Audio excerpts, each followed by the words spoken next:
Imagine this. It's 3 a.m., you're staring at the ceiling, and your brain is running through a stack of worst-case scenarios. What if the car dies on the way to work? What if your laptop suddenly stops working and you can't replace it right away? What if you get laid off next month? What if your pet needs unexpected surgery?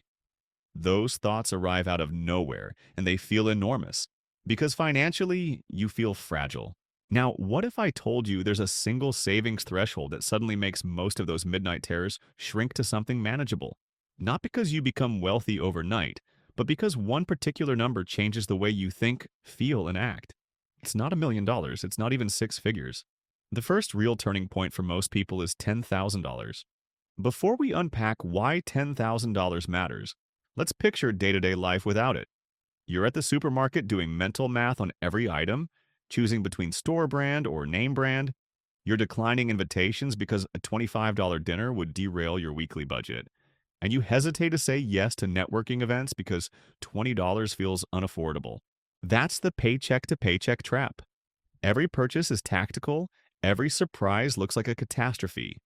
You live in react mode, not plan mode. Instead of asking, how can I grow my income? You ask, how can I survive until payday? That mindset frames your entire life. Career choices, relationships, sleep, and even your ability to take small risks that could pay off later. Here's the surprising part. Saving your first $10,000 rarely causes someone to go on a spending spree. People don't suddenly buy luxury cars or remodel their houses. The change is deeper and quieter. It's an internal shift in how you relate to risk and possibility. When you have almost nothing saved, every decision feels perilous. Changing jobs, moving to a new city, starting a side hustle, each feels like a gamble you can't afford. But with $10,000 tucked away, these same choices feel like measured risks. You don't become reckless. You gain room to breathe and to consider options that were previously too scary. Maybe you finally ask for the raise you deserve. Maybe you enroll in that certification course that could increase your income. That buffer grants permission to plan beyond the immediate paycheck. The change isn't only mental, there's a biological ripple too. Financial security reduces stress hormone responses, your cortisol levels, so the physical reaction to money-related threats is dampened. That means a five-figure balance isn't just comforting in theory, it literally alters how your body handles pressure. Think back to the last minor emergency you faced: an engine light flashing, a short hospital visit, a broken appliance. If you're living paycheck to paycheck, that moment triggers panic. How will I pay? Will I use a credit card? Will I borrow from family? But if you've got $10,000 saved, the same event is an inconvenience, not a crisis. That shift from panic to annoyance is small in the moment, but enormous across weeks, months, and years. Better sleep, improved focus at work, more patience with people you love. These are real downstream effects. The emergency fund effect. One of the most underrated elements of saving $10,000 is this. The actual benefit exists mostly in knowing the money is there, not in spending it. Financial planners call this the emergency fund effect. It's not that the cash is earmarked for doom. It's that having it changes your everyday mental load. Most people who hit this milestone don't withdraw it for emergencies all that often. Instead, they use the peace of mind it provides to pursue opportunities, investing in education, launching a side business, moving somewhere with better prospects, or simply focusing on growth rather than survival. That mental bandwidth is worth more than the dollars themselves because it opens up choices you didn't have before. There's also an almost invisible confidence that comes with savings. People carry themselves differently when they're not desperate. They negotiate better because they don't feel cornered. They walk away from bad deals because the cost of being wrong isn't unbearable. That confidence translates into better job interviews, stronger bargaining and salary discussions, and more selective decision-making overall. Careers and relationships benefit from this subtle shift. Opportunities often arrive because you behave differently, not because the money magically makes things happen. Becoming a saver, the identity shift. A lot of people assume the challenge is purely arithmetic. They think, if only I could squirrel away more cash, I'd be fine. But the crucial barrier is psychological. Becoming the kind of person who saves. Most people treat saving like a short-term restriction. Tighten the belt for a few months, hit the goal, then slip back into old habits. Those approaches fail because habit and identity weren't addressed. People who reach $10,000 often stop telling themselves they're trying to save and start telling themselves they're savers. That identity change is powerful. When you see yourself as a saver, you spot wasteful expenditures, you get creative about earning more, and you choose long term benefits over immediate comforts. The first $1,000 is usually the hardest. It forces big behavior shifts, but each subsequent thousand gets easier as habits form.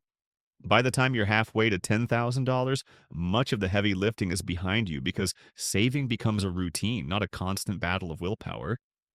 Why $10,000 works mathematically? There's a practical math-based reason $10,000 is such a meaningful target.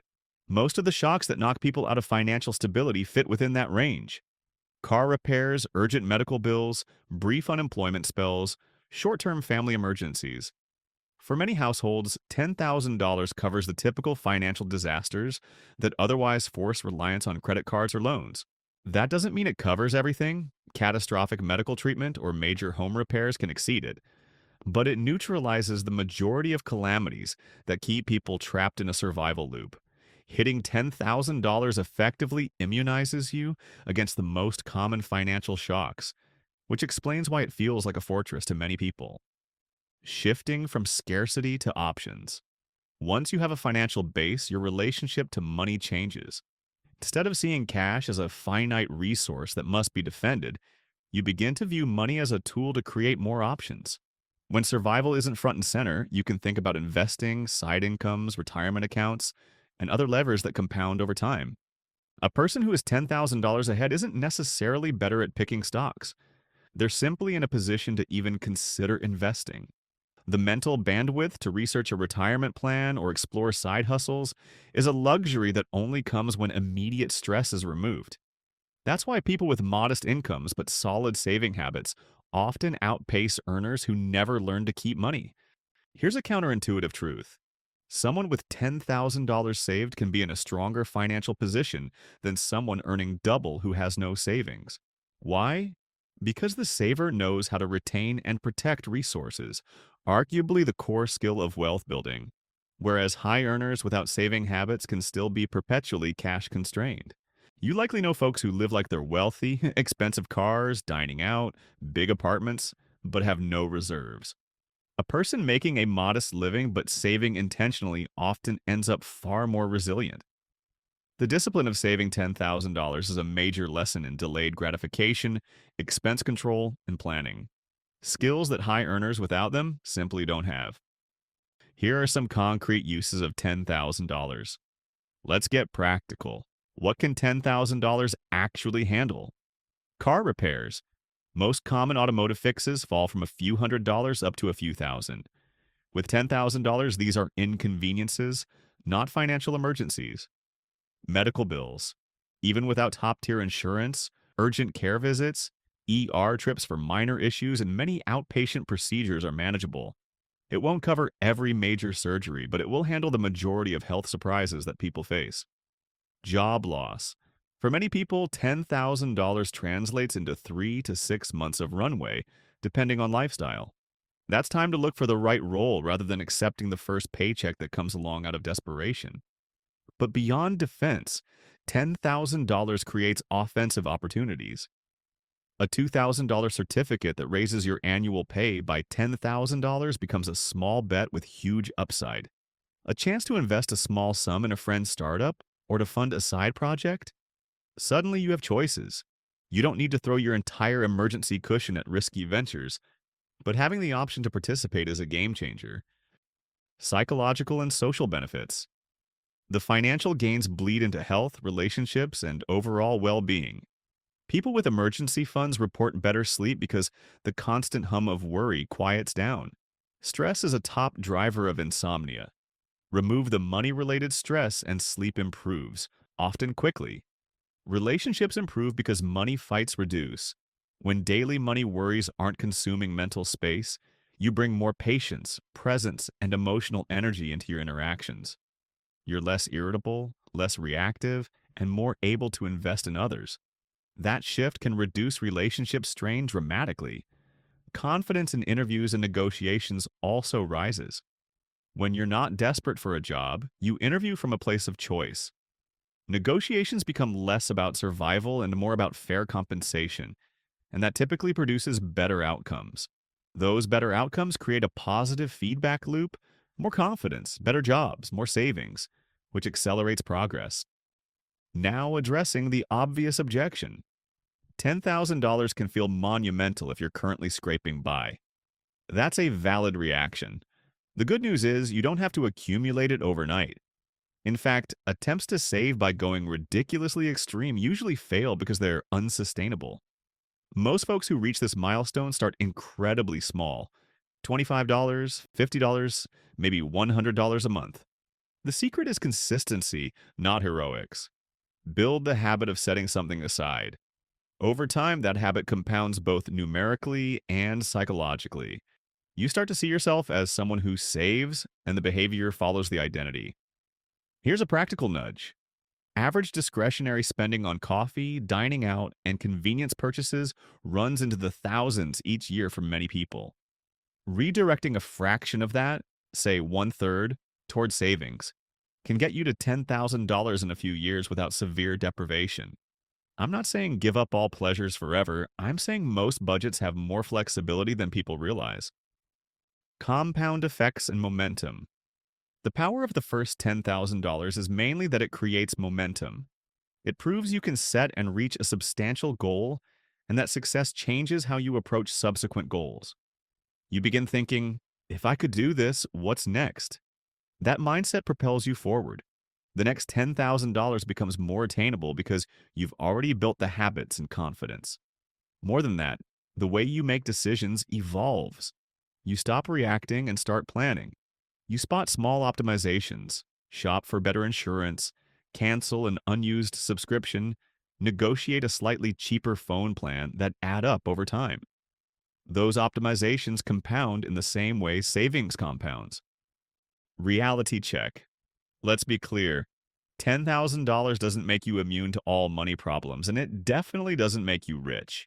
You still won't buy a $10,000 smartphone on a whim without thinking, but it gives you breathing room, the most underrated currency in personal finance. Breathing room allows you to shop insurance rates, swap to cheaper plans, and negotiate better deals without the pressure to accept the first thing offered. Small savings from smarter choices, $50 here, $100 there, compound into serious progress over time. Breathing room is what lets you see and act on those opportunities. Dollars become tools. Here's an interesting psychological twist. When every dollar is precious, you hoard them even in ways that limit your future earning potential. When you have $10,000, individual dollars stop feeling like survival tokens and start feeling like tools you can use strategically on a networking event, a course, a small investment that might yield far higher returns. It's not about reckless spending. It's about allocating resources toward potential upside. A $50 networking event might feel ridiculous when money is tight. With a buffer, it feels like an affordable gamble that could return far more in career opportunities. People who hit this milestone often accelerate their careers, not because money magically gives promotions, but because it allows them to take the kinds of small bets that lead to growth. The social side of money. Money also shapes how you show up socially. Constant financial insecurity makes you avoid events, decline invitations, and sometimes withdraw from friendships. You might feel embarrassed or resentful watching others spend. That dynamic affects relationships in subtle, corrosive ways. With savings, you can participate more fully. You can show up without calculating every cost in your head. You're less likely to isolate yourself and more likely to invest in the relationships that matter. That social freedom is part of the transformation savings brings. So there it is. $10,000 is not just a bank balance. It's a psychological threshold that alters how you sleep, make decisions, relate to risk, and engage with the world. It doesn't make you wealthy overnight, but it changes the rules of the game. You gain breathing room, confidence, and access to opportunities you couldn't even consider before. If you're starting from nothing, Don't be intimidated. Start with small, consistent contributions. Build the identity of a saver. You'll find that the person you become during the saving process is more valuable than the money itself. And once that $10,000 is in place, life quietly opens up in ways you probably didn't expect. If this helped clarify what really changes when you save your first $10,000, drop a comment telling me what small habit you can start this week. And if you want more breakdowns like this, practical, psychological, and actionable, hit that subscribe button. Take care, and I'll see you in the next video.